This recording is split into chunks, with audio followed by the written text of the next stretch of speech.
कार्यक्रम में श्रोताओं आप सभी का बहुत बहुत स्वागत है। आज हमारे बीच हैं किडनी रोग विशेषज्ञ डॉक्टर पुनीत अरोड़ा।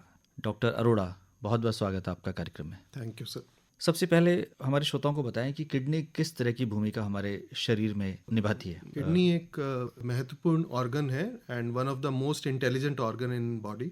ये ना केवल यूरिन बनाने में बल्कि खून बढ़ाने में, खून बनाने में, बोन हेल्थ में, और इसके इफ़ेक्ट होने से अगर ये ठीक से काम नहीं करती है तो बॉडी के हर पार्ट पे इंक्लूडिंग हार्ट एंड ऑल ये इफ़ेक्ट डालती है। तो ये एक इंटरनल मिल्यू बैलेंस करने के लिए एसिडोसिस हो रहा है, अल्कलोसिस हो रहा है। जी, आमतौर पर किडनी से जुड़ी जो बीमारियां हैं उनको लेकर काफ़ी चिंता व्यक्त की जाती है और हम देखते हैं कि कई लोगों में किडनी की समस्याएं बहुत जल्द आरंभ हो जाती हैं, कुछ में एजिंग के साथ, और उसके लिए एक प्रमुख रोग है जिसे हम मधुमेह कहते हैं या डायबिटीज़। जी, लेकिन ये जो क्रोनिक किडनी डिजीज़ है ये क्या हुई डॉक्टर अरोड़ा? किडनी डिजीजेज आज की डेट में 8th लीडिंग कॉज है of death in general population, और इफ़ लेफ्ट अनएड्रेस्ड आने वाले समय में ये 5th मोस्ट कॉमन कॉज पे पहुंचने वाली है। ऐसे बहुत सारे कारण होते हैं बट मोस्ट कॉमन कारण पूरे वर्ल्ड में एज वेल एज इंडिया, जैसे आपने बताया, इज़ डायबिटीज़। ऐसा नहीं कि हर डायबिटिक पेशेंट्स में किडनी इन्वॉल्व होने के चांस होंगे, but yes, around 20 to 30% diabetics kidneys get involve even with a good control and all. और अगर परिवार में आपके ये चल रही है और परिवार में अगर डायबिटीज़ के चलते किडनी इन्वॉल्व हुई है तो ये प्रतिशत करीब 70 से 80% हो जाता है। इसको चेक रखना, टाइमली इंटरवेंशन करना, ये बहुत महत्वपूर्ण है। समय से डायबिटीज़ कंट्रोल रखना, हाइपरटेंशन का ध्यान रखना, अगर शुगर ठीक से चल रहे हैं, अगर टाइमली। किडनी डिजीज़ की एक मेजर प्रॉब्लम है कि ये अर्ली स्टेज पे बहुत साइलेंट होती है, इसमें कुछ सिम्टम्स नहीं आ रहे होते हैं। एंड तो स्पेशली डायबिटिक पेशेंट्स में अपना एक समय पे जांच करवा के देखना, इसके जो इनिशियल सिम्टम्स हैं लाइक पैरों में स्वेलिंग आना, यूरिन में झाग आना, ब्लड प्रेशर बहुत बढ़ते रहना, शरीर में खुजली होना, उल्टी जैसा रहना, भूख नहीं लगना, ये कुछ ऐसे इनिशियल फीचर्स हैं जो किडनी डिजीज़ को दर्शाते हैं। इनिशियल अगर टेस्ट करवा लें समय से और पता लग जाए तो आज की डेट में किडनी डिजीज़ जो पिछले 3 डिकेड्स में था, was the main research was on to provide कि कैसे डायलिसिस या ट्रांसप्लांट करना है। पर आज की डेट में इतनी इफ़ेक्टिव मेडिसिन्स हैं जो इसके प्रोग्रेशन को बहुत स्लो डाउन कर देती हैं, और हार्डली 10 to 20%, मतलब जितने गुर्दा रोग वाले हैं भी उनमें हार्डली 10 to 20% ही होते हैं जिनको डायलिसिस या ट्रांसप्लांट की ज़रूरत पड़ती है। जी, ये तो आपने मधुमेह से जुड़ी समस्याओं के बारे में कहा और किस तरह से किडनी उससे प्रभावित होती है। हमारे श्रोताओं को बताएं कि अन्य क्या कारण हैं और अन्य बीमारी को क्या नाम दिया जाता है। सेकेंड मोस्ट कॉमन कारण जो है वो हाइपरटेंशन है। थर्ड, ऐसे बहुत सारे कारण और भी हैं जैसे कि स्टोन डिजीजेज। इनफैक्ट दवाइयाँ ही, जो पेन किलर्स, कुछ अनडॉक्यूमेंटेड नॉन साइंटिफिक जो प्रमोशंस होते हैं उनमें जो दवाइयाँ खाई जाती हैं, कुछ ग्लोमेरुलर डिजीजेज होती हैं जो बाई बर्थ होती हैं, ये सब कुछ कारण हैं जो आगे जाकर गुर्दा रोग में बदल जाते हैं। जैसे कुछ इन्फेक्शंस हो गए। डेवलपिंग कंट्रीज़ लाइक इंडिया में प्रेगनेंसीज, अगर प्रेगनेंसीज के दौरान जो फीमेल्स प्री डिस्पोज्ड होती हैं, अगर वहाँ pre eclampsia, blood pressure control नहीं है, they are also as compare to western population, हम भारतीयों में थोड़े चांसेस ज़्यादा होते हैं। डॉक्टर अरोड़ा, क्या आपको नहीं लगता कि हम यदि उत्तराखंड की बात करें, उसमें भी देहरादून की बात करें, तो यहाँ किडनी स्टोन्स की समस्या ज़्यादा है? क्या जी, कारण आप मानते हैं? ये एक स्टोन बेल्ट है। राजस्थान, पंजाब, गुजरात का कुछ पार्ट, यूपी का कुछ पार्ट, उत्तराखंड का ये पार्ट। कहते हैं कि पानी में कैल्शियम की मात्रा हार्ड वाटर की वजह से ये हो रहा है, बट मेडिकली नॉट प्रूवन।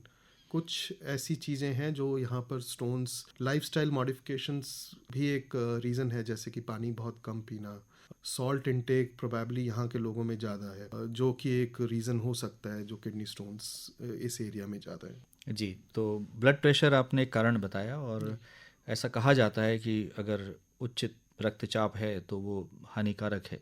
कैसे नियंत्रण में रखा जाए ब्लड प्रेशर को? ब्लड प्रेशर को नियंत्रण के लिए सबसे important, first and foremost, is always कि नमक का ध्यान रखें। कई बार ये कुछ भ्रांति हैं कि जैसे कुछ पेशेंट्स की अगर नमक मना करते हैं तो ये नमक कम करके उसका जो सब्स्टिट्यूट्स हैं लाइक सेंधा नमक, पिंक सॉल्ट, वो समझते हैं कि ये नमक कम कर दिया तो ये खा रहे हैं तो it's beneficial. Not like that. नमक कम मतलब नमक कम, इसका कोई सब्स्टिट्यूट नहीं है। पहला तो यही। दूसरा, अगर ब्लड प्रेशर कंट्रोल करें, लाइफस्टाइल मॉडिफिकेशंस लाइक अपने डाइट में वेजिटेबल्स एंड फ्रूट्स, फल सब्जियां ज़्यादा रखें, एनिमल प्रोटीन थोड़ा कम रखें, स्मोकिंग का ध्यान रखें, अल्कोहल को क्विट करें। स्मोकिंग से मतलब पैसिव स्मोकिंग से भी होता है, जैसे आप खुद स्मोक नहीं कर रहे हैं बट आसपास कोई स्मोक कर रहा है और आप उस पर एक्सपोज हो रहे हैं, तो इट्स इक्विवेलेंट को जैसे आप ही स्मोक कर रहे हैं। मेडिटेशन, लाइफस्टाइल, स्ट्रेस को आप अपना कम रखें। और अगर आप इस चीज़ से पीड़ित हो भी जाते हैं और अगर आप रेगुलर मेडिसिन लें जो आज की डेट में बहुत एडवांस्ड हैं, तो इट्स नॉट लाइक कि आप हाइपरटेंसिव है तो किडनी डिजीज़ होगी। You can restrict it, stop it, prevent it. जी, पानी पीने की बात कही जाती है कि अधिक से अधिक पानी पिएँ। कितना पानी पिया जाना चाहिए एक नॉर्मल इंसान को? जी सर, ये भी इनफैक्ट अगेन कुछ भ्रांतियाँ ही हैं। ऐसा नहीं कि अगर आप बहुत पानी पिएंगे तो किडनी डिजीज़ नहीं होगी या प्रिवेंशन में इसका कोई रोल है। ओनली इन पेशेंट्स या परिवार जिनमें किडनी डिजीजेज का कारण स्टोन्स हैं, अगर जिनके बहुत जल्दी जल्दी स्टोन्स बन रहे हैं, उनमें ये रोल होता है कि अगर आप बहुत पानी पिएं तो उसमें ये कम बनने के चांसेस होंगे और किडनी इन्वॉल्व होने के चांसेस कम होंगे। इट्स नॉट लाइक कि जनरल पॉपुलेशन में अगर बहुत पानी पिएंगे तो बहुत अच्छा रहता है। It's not like that. But हाँ, एक वेल हाइड्रेटेड मिनिमम आप कम से कम 500 ml से 1 लीटर तक पर डे लिक्विड्स इनटेक होने चाहिए।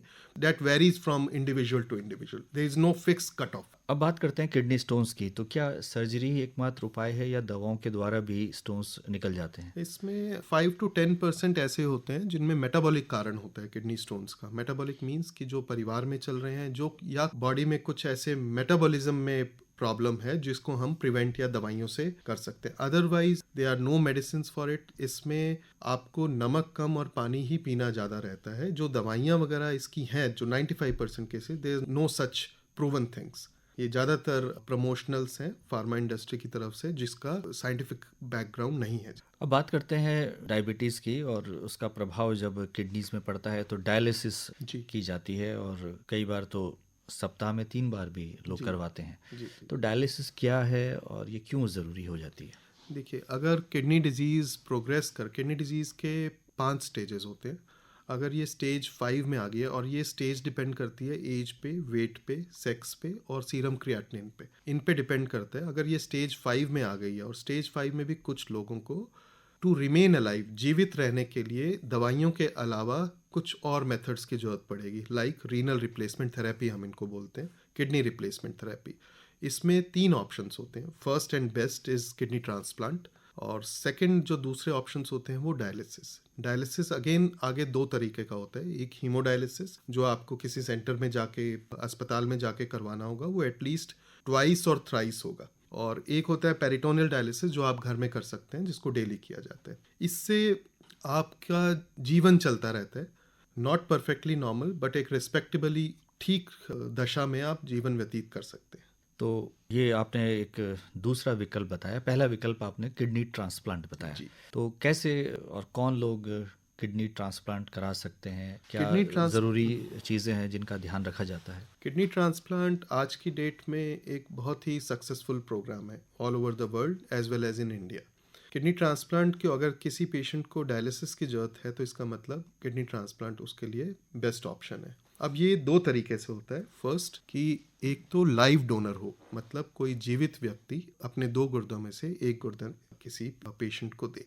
और दूसरा ऑप्शन होता है डिसीज डोनर, जो कि ब्रेन डेड पेशेंट है, जिसमें ऑर्गन्स चल रहे हैं पर जीवित रहने के कोई चांस नहीं है। उनकी समय से अगर किडनी निकाल के दे दें, ये अभी तक उत्तराखंड में नहीं था, पर अभी ये परमिशन आ गई है, तो we are starting with it. Live donor में ये होता है कि पहले 3 स्टेप्स में टेस्ट किए जाते हैं। अगर ये मैच हो रहा है तो उसमें कुछ दवाइयाँ दी जाती हैं, और जिससे ये किडनी ट्रांसप्लांट किया जाता है, जिसका सक्सेस रेट बहुत ही हाई है। डॉक्टर पुनीत अरोड़ा, हम जानना चाहेंगे कि जैसे आपने कहा कि जीवन शैली में यदि हम परिवर्तन करें तो काफ़ी हद तक इन रोगों से बचा जा सकता है, तो वो जीवन शैली में क्या चीज़ें हम शामिल करें? क्या व्यायाम, खान पान, थोड़ा बताएं हमारे श्रोताओं को। दोनों मेथड्स हैं। एक तो प्रिवेंशन का फार्मेकोलॉजिकल दवाइयाँ, और एक नॉन फार्मेकोलॉजिकल का रोल ज़्यादा है, जिसमें कि खान पान में नमक कम, हरी सब्जियां, फल ज़्यादा, नियमित व्यायाम करना, अनसाइंटिफिक दवाइयाँ छोटी छोटी चीज़ों के लिए पेन किलर्स खाना, ताकत वाकत की दवाइयाँ खाना, मल्टीविटामिन्स खाना, या फिर जैसे आजकल ये जिम जाने वालों में प्रोटीन सप्लीमेंट्स वगैरह लेना, ये कुछ मुख्य कारण हैं। अदरवाइज अपना stress level with the help of yoga, व्यायाम, मेडिटेशन, अगर आप समय से दवाइयाँ भी खाएं और साथ साथ में ये भी करें तो जो दवाइयों का भी जो इफ़ेक्टिवनेस है वो दुगनी हो जाती है। तो आज क्या मैसेज आप देना चाहते हैं हमारे श्रोताओं को? मैं यही मैसेज देना चाहूँगा कि इसको इग्नोर ना करें, छोटे छोटे सिम्टम्स को इग्नोर ना करें, अपना निकटतम डॉक्टर्स को दिखाएं अगर कोई ऐसी प्रॉब्लम्स है, लाइक यूरिन में झाग आ रही है, पैरों में स्वेलिंग आ रही है, भूख नहीं लग रही है। और एक जनरल पॉपुलेशन के लिए, क्लिनिशियन के लिए भी ये है कि what we should preach and what we should do, इसके बीच में गैप नहीं होना चाहिए। कोई भी ऐसी किडनी डिजीज़ है तो एक बहुत सारे मिसकम्युनिकेशंस हैं, भ्रांतियां हैं, तो आप अगर परिवार और पेशेंट के साथ में एक अच्छा कम्युनिकेशन रखें, एम्पैथी रखें, उनको अपनी बीमारी के बारे में बताएं कि किडनी डिजीज़ का मतलब केवल ट्रांसप्लांट या डायलिसिस नहीं होता, इट्स हार्डली 10 to 20%। तो आप इन सब चीज़ों से बच सकते हैं। तो डॉक्टर पुनीत अरोड़ा, आज आप इस कार्यक्रम में आए और किडनी के संबंध में बहुत ही महत्वपूर्ण बातें आपने हमारे श्रोताओं के साथ साझा की। आपका बहुत बहुत आभार, धन्यवाद।